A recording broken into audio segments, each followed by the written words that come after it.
Hi, I'm Doug Johnstone. I'm going to read a little bit from Hit and Run, which is my fourth novel. It doesn't take a rocket scientist to work out what this is about. It's called Hit and Run. It starts with a hit and run in chapter 1. So I'm just going to read a little tiny excerpt where there's 3 people in a car. They're drunk, they're high on drugs, and they've hit a guy. They've got out, and they think the guy's dead. They're standing over the body, like you do. A faint noise made them turn. Down the hill in the distance, 2 headlights were reaching out along Queen's Drive. The growl of a diesel engine, a taxi, still a long way away. There was a chance it might turn right at the roundabout, head past the standard offices instead of up the hill. Christ, Charlie said. He turned to the other 2.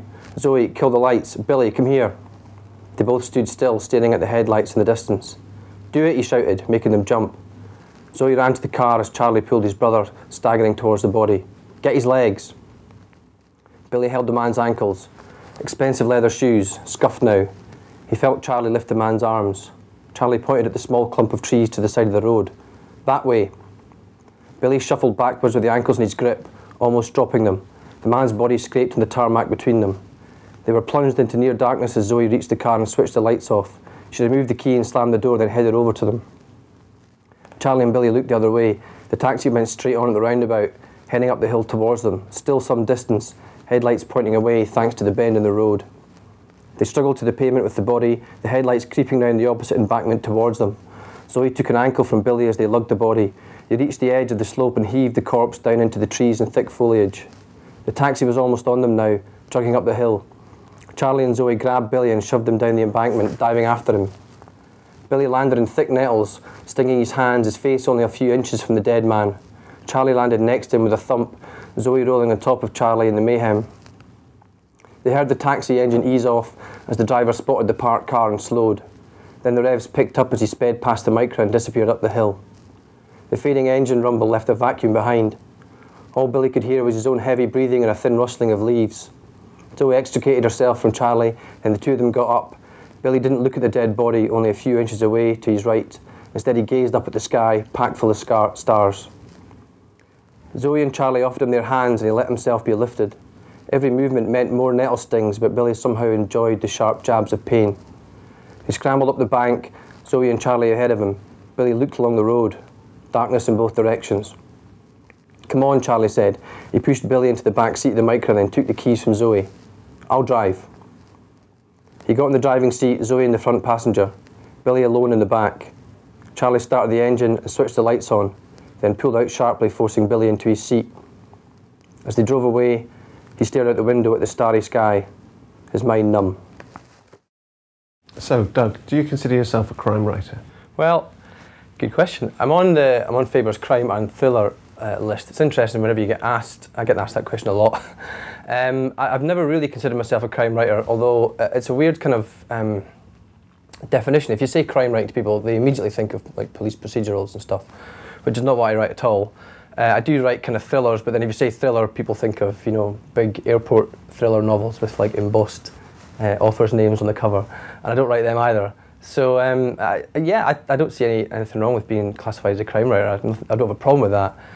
It's just people might have the wrong perception about what the kind of thing that I write. I tend to write contemporary novels which inevitably have crime in them, but then almost all, I mean, one of the core things about good novel writing is to have conflict at the heart of it, and that almost always involves a crime of some kind eventually. But I'm more interested in the sort of thriller element to what I write. There are some great writers of police procedurals. I'm not very interested in who done it. I'm more interested in why they do it and what happens after they've done it, if you know what I mean. In that sort of noir tradition more than anything else. And that's just my own preference. And I'm probably not good enough at plotting to do a proper whodunit, because you have to have a real sense of what to reveal when to the reader. And I don't know, I kind of feel like I just sort of bludgeon on through and drag the reader with me. So how would you define that thriller element that you said that your books have this thriller element? What is the thriller element? Well, it's just, I'm interested in, I think this book is kind of, this is my 4th novel, it's been a distillation of this throughout the novels that I've written. I'm interested in what happens if you put regular, everyday people like me or you or anyone else into extraordinary circumstances and see how they cope. So in this one, obviously, it's hit and run. So it's 3 young professionals who make a mistake in chapter 1, and you don't have to be a brain surgeon to work out what that mistake is, and they pay for it. And I'm interested in how they deal with that, what they do in the aftermath of a split-second wrong decision, and how that can impact on their lives and everyone else's lives. And that, in a sense, always has a thriller element to it, because that thing about writing a thriller is about that sort of page-turning quality, that something that's dragging the reader on. They have to find out what happens next. And in this case, I mean, right at the start what the crime is. That's not the interesting part. The interesting part is how Billy, who's driving, deals with what he's done. And you kind of know, I think reading it, that you can't possibly get away with this forever. And I kind of think hopefully what drags the reader on is them wondering how it's going to fall apart for him, in which specific kind of way, I think. You do give your protagonist a very hard ride in this book. Was it fun being so tough on him? Yeah, it's great. It really is, because I think he's a kind of, deep down, he's an okay guy. That's what I was hoping for anyway.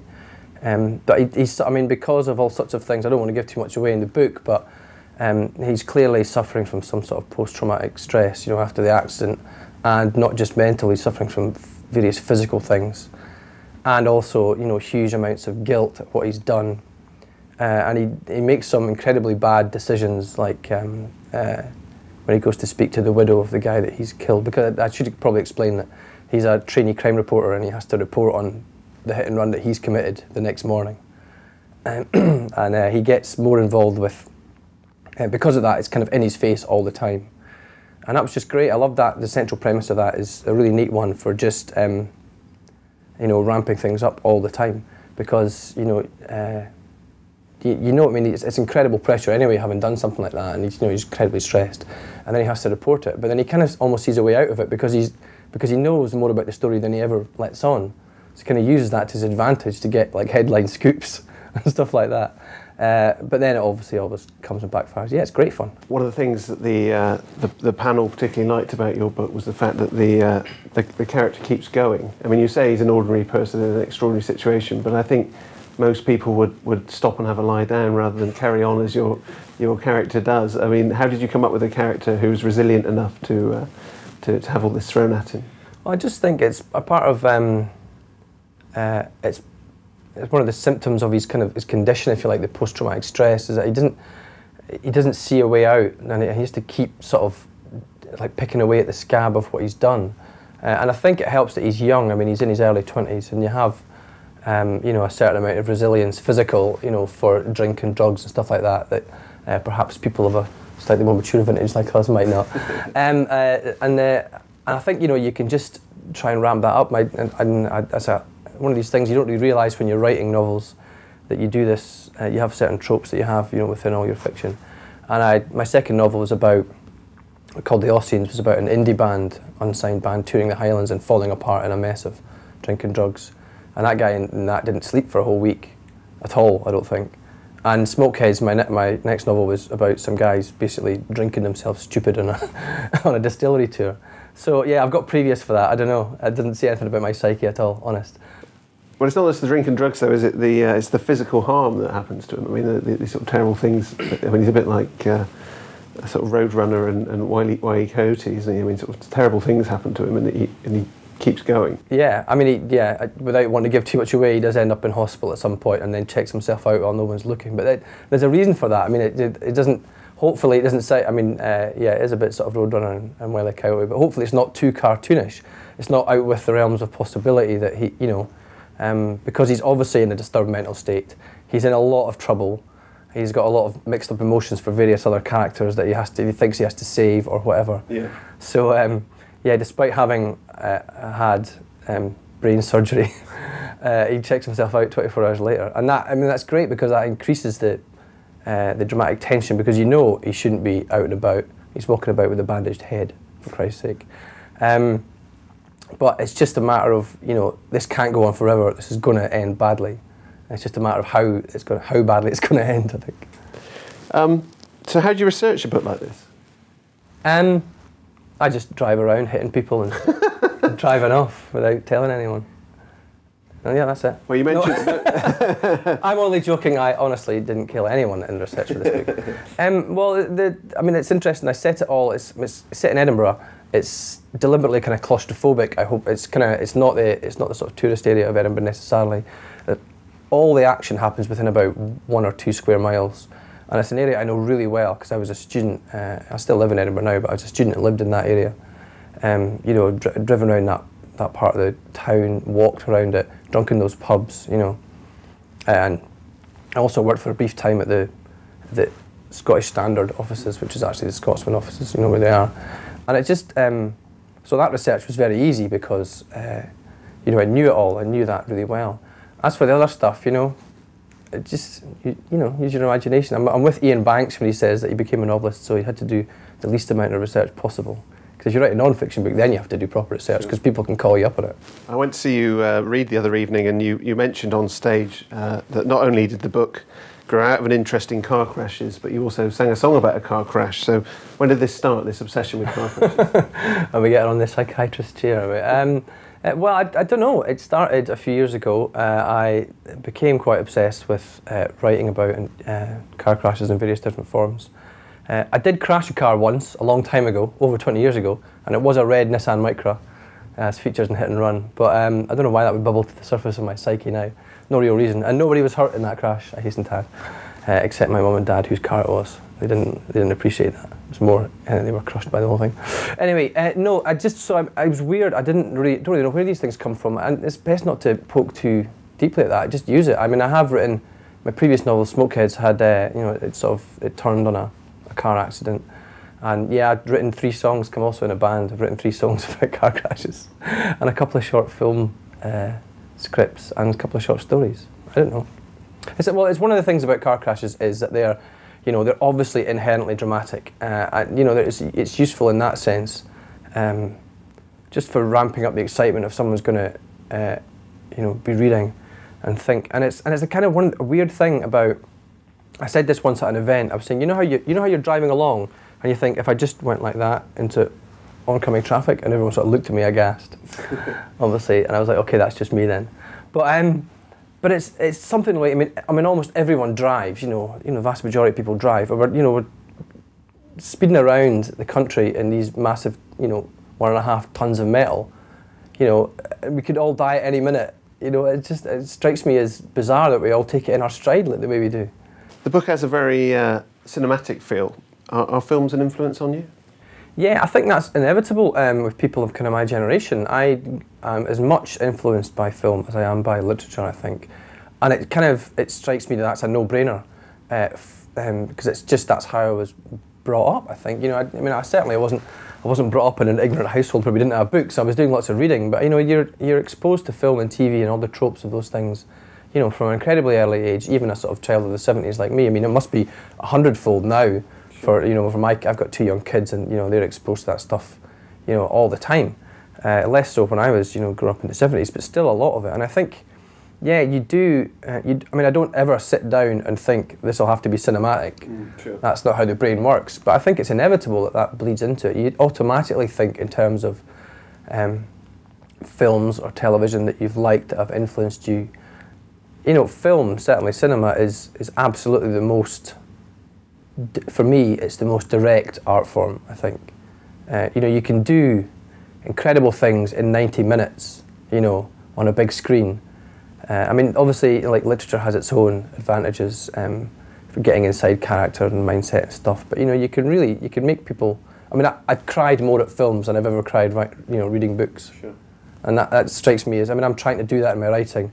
I'm trying to make it as visceral as possible. I'm trying to make it as emotionally engaging, for better or worse, as possible. You know, so with that in mind, you know, why wouldn't you be influenced by film, I think? It's a very fast-paced read. Was it fast to write as well? Does that reflect the writing process? Yeah, it was fast, which kind of made me worry at the time that it was rubbish, because I'd struggled a little bit with earlier novels, and not struggled, but they'd taken longer. Sure. They'd taken, I mean, I'm not one to labour over, you know, a sentence for a day.